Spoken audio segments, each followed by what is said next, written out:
Well, I just got home from the theater from seeing Scream 7 at the 6 o'clock fan event screening. Came with a cool little print, so that was fun. So let's get into this spoiler-free review.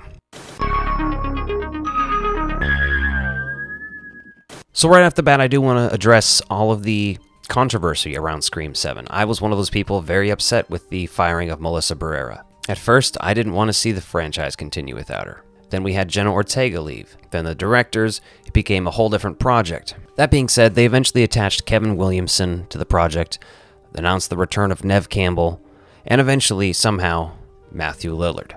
About that, I will say, yes, Matthew Lillard is in this film. Due to just the surrounding controversy and my feelings about that, combined with how I felt about them bringing Matthew Lillard back, you know what I mean?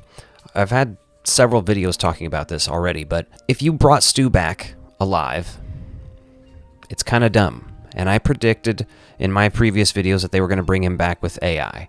Now, I will neither confirm nor deny either of those, but what I will say is this movie did nothing shocking or surprising, except maybe once or twice.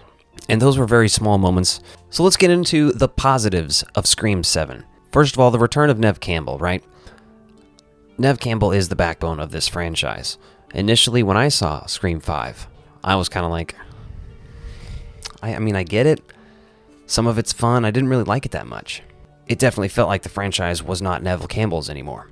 Those films grew on me. By the time Scream 6 came out, I was pretty on board with Scream 5. And I had varying mixed feelings on Scream 6. Now, I'm somebody who thinks the entire Scream franchise, every entry, including 7, is a pretty strong slasher film. But when we're talking Scream, we have to strike that. We don't have to, but what we do is hold it to a higher standard. We hold it to a standard of the original Scream, maybe Scream 2 for some people. With Neve returning, this feels like for the first time since Scream 3 that she is the main character again. And I say that because in Scream 4, Jill was kind of your new in. And Sidney was there. She was there a lot more than in even Scream 3, I think. Because Scream 3, her role was pretty reduced. She shows up about halfway through the movie, At least on set, where everything's taking place. And obviously in Scream 5, she is reduced, and not at all in Scream 6. Which, by the way, I will say, did you guys see the Scary Movie 6 trailer?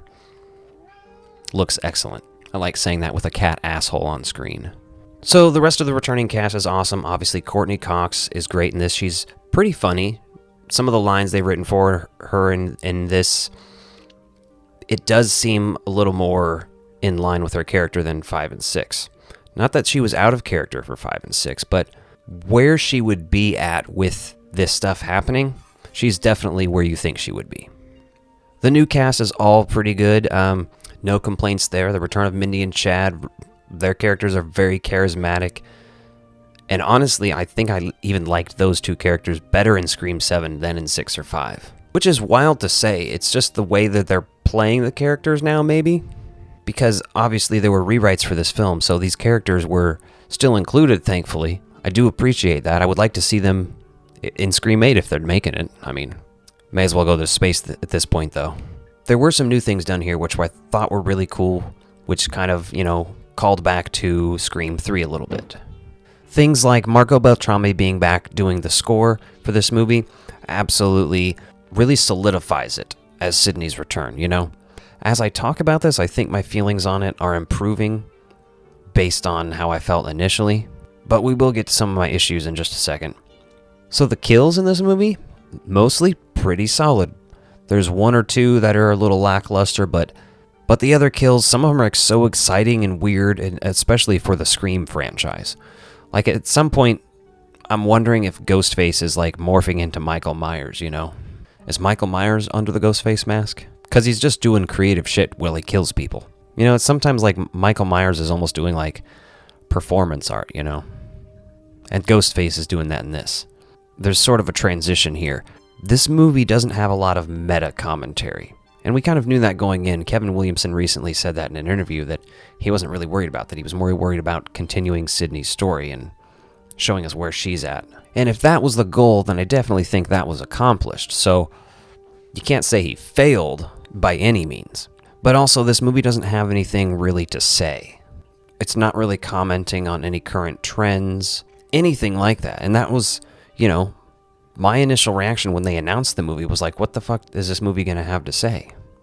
Because at this point, it has 100% become the slasher franchises that it was lampooning in the original Scream film.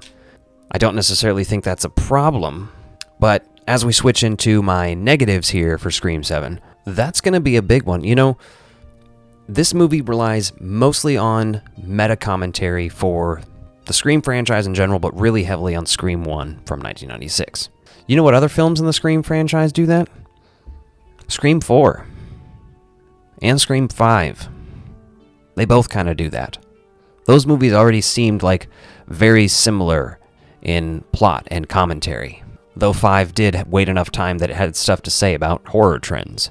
But now all 3 of these films, 4, 5, and 7, are all really, really trying to be sequels to the original more than anything else, and they're just kind of out of stuff to say. Overall, without saying too much, Scream 7 is Neve Campbell's movie, right?